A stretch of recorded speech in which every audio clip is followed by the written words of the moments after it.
Bom dia, valentes do Altíssimo. Nesta manhã, a nossa meditação está em Neemias, capítulo 2. Vamos ler a partir do versículo 3, que diz assim: Eu disse ao rei que o rei viva para sempre.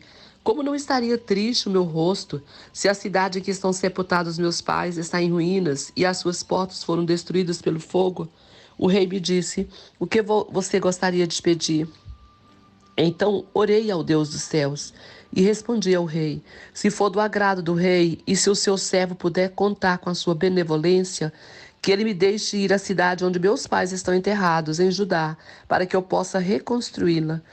Então o rei, estando presente, a rainha sentada ao seu lado, perguntou-me: Quanto tempo levará a viagem? Quando você voltará? Marquei um prazo com o rei e ele concordou que eu fosse. Aleluias, glória a Deus.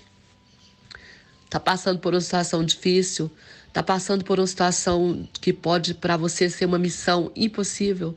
Pois Neemias também. Se a gente for considerar aqui a situação de Neemias, a gente percebe que essa missão parecia impossível e ele seria a pessoa pior indicada para resolvê-la, não é? Neemias se vê diante de uma situação onde a sua cidade, a sua terra está destruída, onde a sua cidade está desolada, tudo precisando de uma reforma. E ele, não é, seria realmente uma escolha improvável para liderar aquilo, que ele teria que fazer uma reconstrução dos muros de Jerusalém, teria que fazer uma reforma naquele lugar. Neemias não era arquiteto, Neemias não era construtor, ele tratava apenas do oficial na corte do rei. Então, quando ele se dispõe a resolver esse problema, quando ele se dispõe a se colocar na mão de Deus e encabeçar todo aquele projeto, o que Neemias tinha para fazer todo aquele projeto, amados?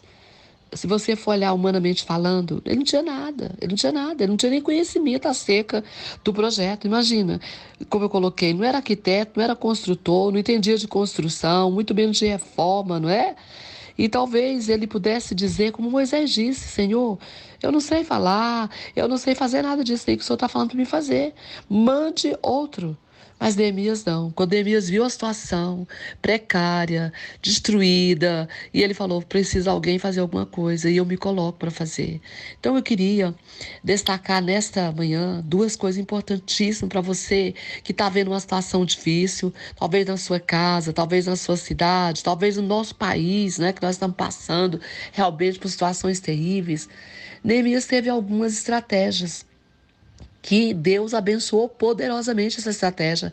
Foram estratégias de reconstrução, de reforma, de restauração. Com certeza que o próprio Deus já tinha colocado no coração dele. Qual foi a primeira estratégia? A primeira foi, quando ele viu a situação, ele analisou tudo e não se desesperou. Esse é o primeiro ponto, você não pode ficar desesperado. Você está vendo a situação, mas não pode ficar desesperado. Você tem que se colocar, se posicionar numa posição de guerra, de tentar resolver o problema. Foi isso que ele fez. Ele não se desesperou, ele se posicionou e disse: eu estou aqui, me manda, me envia. Esse foi o primeiro ponto. A segunda estratégia, Neemias orou. Quando nós oramos, querido, e nós confiamos no Senhor, Deus nos capacita para a tarefa que Ele nos chamou. Deus nos capacita para fazer aquilo que tem que ser feito.